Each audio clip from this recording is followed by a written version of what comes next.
క్రిస్టియానిటీలోకి మీరు అఫీషియల్గా వెళ్ళారు, దానికి ప్రొసీజర్ ఉంటుంది అఫీషియల్గా, కమ్యూనిటీ మార్చుకొని చేసుకొని సర్టిఫికేట్స్ ఏవో ఉంటాయి వాళ్ళు కూడా, ఇవన్నీ ఇస్తే అప్పుడు చెల్లదు. మతం మార్పిడి జరిగిపోయింది, కమ్యూనిటీ కూడా మార్చుకున్నారని వాళ్ళు చెప్పి రిజిస్ట్రేషన్ చేసుకుంటే, అలా చేసుకోలేదు అనుకోండి అది మీకు ప్రూవ్ చేయడం కష్టం. ఎందుకు వాళ్ళ జాతి వాళ్ళ కులం ఏదైతే ఉందో అదే కంటిన్యూ అవుతుంది, ఆ క్యాస్ట్ సర్టిఫికేట్ కంటిన్యూ అవుతుంది.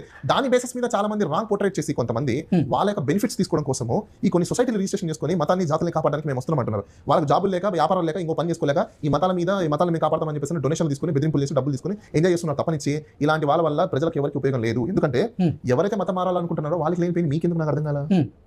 అసలు మీరు ఎవరు ఫస్ట్ ఆఫ్ ఆల్ నన్ను క్వశ్చన్ చేయడానికి? నా ఇష్టము నా రైట్, నేను ఏ మతంలోకి వెళ్తా, నా అలాంటి 10 మంది వెళ్తారు, 100 మంది వెళ్తారు, 1000 మంది వెళ్తారు, 1,00,000 మంది వెళ్తారు, నువ్వు ఎవరు క్వశ్చన్ చేయడానికి? నువ్వు నాకు తిండి పెట్టవా, నువ్వు నాకు ప్రాణం ఇచ్చావా, నువ్వు నాకు నీరు పోసావా, నువ్వు నాకు శాలరీ ఇస్తున్నావా, నువ్వు బతుకు చూసుకుంటున్నావా, నా భవిష్యత్తు చూస్తున్నావు, ఏం చూస్తున్నావు అని చెప్పేసి నువ్వు నేను మారిపోతే నువ్వు బాధపడిపోతున్నావు. అసలు నువ్వు ఎవరు ఫస్ట్? నీ మతం వద్దనుకున్నావు, నన్ను ఎందుకు పట్టుకుని ఆగుతావు?